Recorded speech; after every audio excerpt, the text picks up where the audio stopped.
Acorda pra vida, rapaz. É necessário sempre acreditar que um sonho é possível, que o céu é o limite e você, truta, é imbatível. E o tempo ruim vai passar, é só uma fase, e o sofrimento alimenta mais a sua coragem. Primeiro aqui, eu queria dizer que eu tô com muita saudade de poder estar com vocês dentro de uma sala de aula. Segundo, eu espero que esses vídeos aqui, eles possam contribuir nesse período doido aqui que a gente está vivendo. E trazer algo divertido, curioso para vocês nesse momento. Então, vamos lá?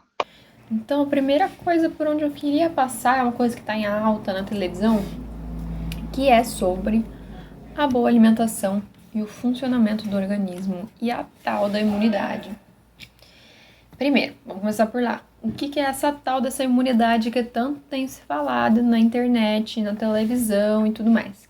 O que é isso? Primeiro, imunidade é o mecanismo que o seu corpo tem para defender ele mesmo de partículas estranhas. Sei lá, entrou um vírus, uma bactéria no seu corpo. Aquilo não pertence no seu corpo. A hora que aquilo entrar, seu corpo vai falar, opa, pera lá, isso aqui não é parte de mim. Isso aqui não estava aqui antes. E ele vai reagir contra. Então, esse processo, né, esse mecanismo de reagir contra esse agente invasor que está entrando no seu organismo é a sua imunidade em ação. Certo? Beleza. Outra coisa que a gente tem ouvido muito, a importância da boa alimentação para o funcionamento da imunidade. Será que isso é real? Será que tem alguma relação entre o meu consumo, o consumo dos meus alimentos e a minha imunidade? Será? Tem. E tem toda a relação. Por quê? A gente é aquilo que a gente come. Saco vazio não para em pé, né? O nosso corpo, ele depende dos alimentos que a gente põe para dentro para ele continuar, para ele poder se sustentar, né? Para ele poder se renovar. As células que compõem a gente hoje, elas não estão aqui desde sempre, né? Nosso corpo, ele vai se renovando, ele vai se regenerando. E essas células são constituídas de substâncias que vêm de algum lugar. E de onde será que vêm essas substâncias, né? De onde será que vêm essas moléculas? Isso vem da nossa alimentação, né? O que é responsável por nutrir o nosso corpo, por permitir com que ele se regenere, né? Vem daquilo que a gente come. Então, a gente precisa comer coisas bacanas para poder fazer com que o nosso corpo tenha esse potencial de ser cíclico, né? De se sustentar e de se renovar ao longo do tempo. Por isso que a gente precisa de uma boa alimentação. E por que isso está em alta, Carol? Isso está em alta porque a gente está vivendo uma pandemia. A gente tem aí um vírus que a gente não conhece muito sobre ele, é um vírus novo. A gente não sabe ainda como lidar com ele. E a boa alimentação, ela vai garantir o bom funcionamento do sistema imune. Quer dizer, ela vai garantir não. Ela vai propiciar um melhor funcionamento do sistema imune. E o que isso tem a ver? Que se a gente entra em contato com esse vírus, a gente possibilita maiores chances de defesa para o nosso corpo, certo? Uma boa alimentação não impede você de contrair o vírus, mas ela permite que o seu corpo tenha meios de agir contra esse invasor. Isso impede com que a doença seja levada para níveis mais graves, certo? Então aí que está a importância de manter o sistema imune, não só agora, sempre, né? Mas agora principalmente, né? Tá, falamos de comer bem, mas o que é comer bem? O que é uma boa alimentação? Eu vou mostrar para vocês aqui a pirâmide alimentar de Harvard. É uma pirâmide alimentar mais nova, mais recente do que aquela antigona que a gente costumava ver, né? Ela é um geralzão, pessoal. Ela serve para você basear a sua alimentação nela, né? Cada indivíduo é único e não é a partir... Uma pirâmide alimentar, ela não vai resolver as questões alimentares de todo mundo, mas ela serve para dar um norte, né? Eu não sou nutricionista, eu sou bióloga, e essa pirâmide alimentar, ela serve para basear a gente, para ser um guia de como a gente pode se alimentar bem, o que a gente precisa consumir em maior quantidade, o que em menor quantidade. Então, vamos lá. Primeira coisa, a gente precisa aprender a ler a pirâmide alimentar. O que está na base, né? Às vezes a gente acaba confundindo que o que está no topo da pirâmide, o que está no topo é o melhor. Pelo contrário, né? O que está na base da pirâmide, que ocupa o maior espaço dela, é aquilo que a gente deve comer em uma proporção maior. E não que a gente tem que comer mais daquilo, sempre, né? E deixar os outros de lado, né? É um todo. Dentre aquilo tudo que eu como, a maior parte tem que ser aquilo que está na base. E a menor parte é aquilo que está no topo, né? A gente vai fazendo um gradativo daquilo tudo que a gente come de acordo com o que a base apresenta, certo? O ideal seria que a gente pudesse sempre fazer um acompanhamento com um nutricionista. Mas isso é viável para todo mundo? Não é, né? Então, se a gente souber mais ou menos o que a gente está colocando para dentro do nosso corpo, isso já é um adianto imenso na vida da gente. Então, vamos dar uma olhada nessa tabela e vamos ver o que ela tem. Na base dela, quem está lá? Os exercícios físicos. São extremamente importantes para o funcionamento do corpo como um todo, da mente e do corpo físico, porque a gente não é só corpo físico, né? A gente precisa da mente aliada aí para o funcionamento do nosso organismo. Então, as atividades físicas são essenciais para que o nosso organismo possa estar funcionando perfeitamente. Junto com as atividades físicas, o que tem ali? Uma hidratação adequada, só beber água. Quais são esses benefícios da prática de atividade física? Primeiro, ela ajuda a reduzir o estresse. Ela equilibra os níveis de cortisol que a gente tem dentro do nosso organismo, né? O cortisol ele é um hormônio e ela ajuda a controlar os índices dele, porque o cortisol em excesso ele é prejudicial e o cortisol em baixa ele também é prejudicial, certo? Então a atividade física vai ajudar a regular esse hormônio. Segunda coisa que a atividade física proporciona, qualidade do sono, gente. Acho que todo mundo já deve ter dormido mal uma noite ou várias, e a gente sabe que o corpo da gente não funciona igual, né? Que a gente fica irritado, bravo, parece que nada funciona se a gente não dorme bem. Ela ajuda também a equilibrar a produção de hormônios, dopamina, serotonina, que são hormônios fundamentais para o funcionamento da nossa saúde mental, né? O equilíbrio desses hormônios.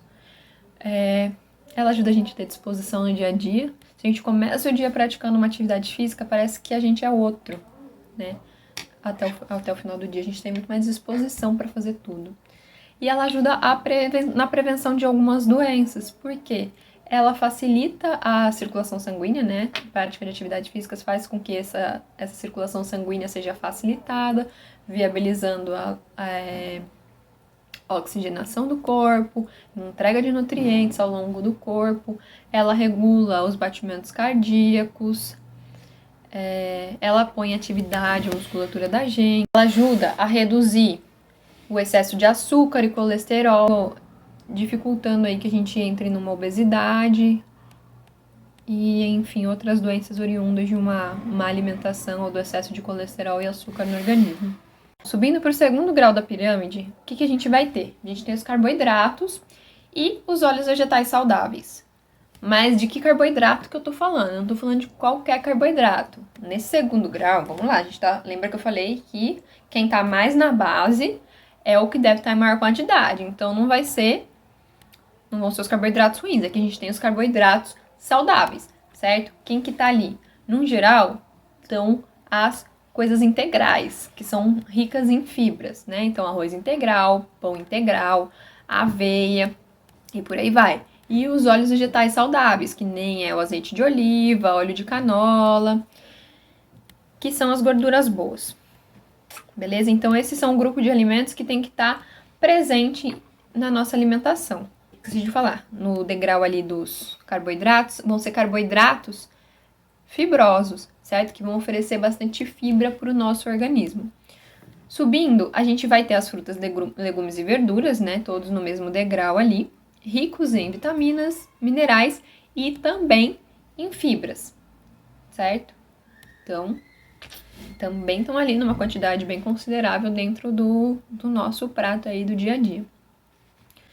Subindo mais um pouco, a gente tem ali as leguminosas e oleaginosas, que são a galera ali, turminha do feijão. Grão de bico, feijão preto, feijão branco, feijão carioca. Do lado, a gente tem as proteínas de origem animal, que são ricos em proteínas e gorduras boas. Mas vejam que ali a gente tem carne branca, certo? Carne vermelha vai estar lá para cima, porque essas carnes são mais gordas. Né? As leguminosas são bastante ricas em proteínas também, né? Porque hoje em dia a carne tá cara e as leguminosas aí também podem oferecer bastante proteína no dia a dia da gente, certo? Bom, subindo ali o degrauzinho das proteínas, leguminosas e oleaginosas, a gente tem leites e derivados também ricos em proteína e bastante ricos em cálcio. Mas aqui a gente está falando dos produtos magros, com baixo índice de gordura, certo?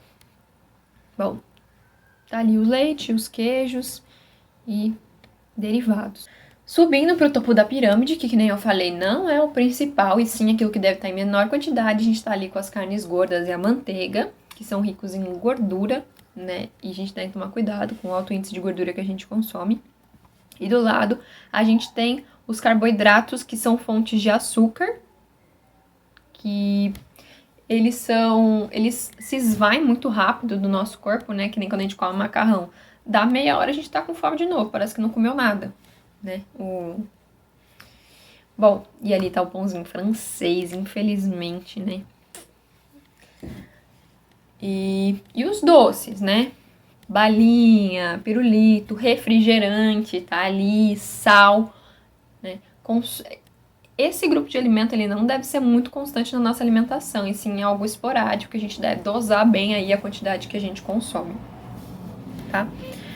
Não tem uma fórmula pronta do que a gente deve alimentar, né? Mas dentro daquilo que a gente come, a gente deve priorizar essas proporções de alimento, beleza? Bom, aí a gente vou projetar aí uma imagem do que seria um prato ideal, né? Do consumo proporcional dos alimentos ao longo do dia, né? Bom, primeiro a gente tem ali, ó, estar no prato, consumo de água. Pessoal, a gente precisa se hidratar. A água, ela é fundamental para a absorção de nutrientes. Ali externo também, o azeite, né, o azeite saudável. Uma grande quantidade ali, uma boa proporção de vegetais. 1/4 aí dos nossos alimentos compostos por grãos integrais. Arroz integral, macarrão integral, pão integral. Pode ter ali também feijão ali repartido. Ali na proteína, pode ter proteína das leguminosas, que nem o feijão, grão de bico, proteína das carnes magras, frango, peixe. A gente tem ali uma proporção de frutas também, né? Comer umas 3 frutinhas aí por dia. Enfim, pessoal, é para tentar manter aí uma boa alimentação, né? Tentar comer de 3 em 3 horas, comer de uma maneira saudável. E uma coisa, assim, importante, comer bem não é comer caro, né? A gente consegue comer bem, óbvio, né? Que a questão econômica, ela é um ponto importante da gente passar, né? O que é barato para um não é barato para outro. Enfim, mas eu fui buscar aí uma pesquisa que falava de alimentação voltada para a população baixa renda. E eles fizeram lá, né, uma alimentação para crianças e uma alimentação para adultos, né, de mais ou menos que a gente pode consumir, que vai ser bastante nutritivo e barato, né, e acessível para a população baixa renda. Pode ser que esse acessível não seja acessível para todo mundo, mas a gente pode ali, ó, vendo aquilo que a gente aprendeu hoje, tentar dar umas mudadas aí, né, do que a gente pode, o que dá para tirar, o que dá para pôr, o que eu posso substituir pelo quê. Né, então eu vou mostrar aí para vocês esse estudo. A alimentação de crianças, né, eles fizeram um comparativo entre o que o brasileiro costuma comer e o que o brasileiro deveria comer. Na alimentação de crianças, a alimentação mais saudável ficou mais barata do que a alimentação que a gente costuma comer. Já quando a gente está nos adultos, a alimentação ficou um pouco mais cara. Mas se a gente for, né, supondo que a família tem um adulto e uma criança, vai ficar elas por elas, no fim das contas, né? Porque uma ficou mais barata, a outra ficou mais cara. Então, acho que vale a pena vocês darem uma olhada. Eu vou mostrar pra vocês essa imagem. E aí vocês veem se vocês conseguem aplicar no dia a dia de vocês ou não. Lembrando que eu não sou nutricionista, pessoal. Eu só tô falando o que é uma boa alimentação, dando um norte, né? Tentando dar um norte do por onde a gente pode começar, que a gente pode praticar. E uma outra coisa importante, quando eu falei de atividade física, eu também não sou profissional da educação física, né? E quando eu falo de atividade física, eu não tô falando pra ninguém puxar ferro na academia, não tô falando pra ninguém virar maratonista, eu tô falando pra gente praticar atividade física, né? A gente pode fazer várias coisas, a gente pode dançar, a gente pode fazer uma caminhada, lógico, em período de pandemia, isso tá difícil de fazer, né? Tentar adequar. Tem vídeo de yoga na internet, tem vídeo de alongamento, né? Umas coisas mais acessíveis, né? Porque a gente não vai ter o acompanhamento de profissional, né? Tentar manter os exames em dia, né? Procurar médico, ver se o coração tá funcionando bem, se o pulmão tá funcionando bem, como que tá a pressão, como que tá tudo. Tentar fazer esse acompanhamento, ver o que vocês podem ou não podem fazer. Beleza, pessoal? Acho que por hoje era isso. Acabou ficando um pouco longo, mas eu espero que vocês assistam. Um beijo, saudades e se tudo der certo, logo a gente vai poder estar junto dentro de uma sala de aula, contando os causos da vida e por aí vai. Até mais, pessoal. Beijo.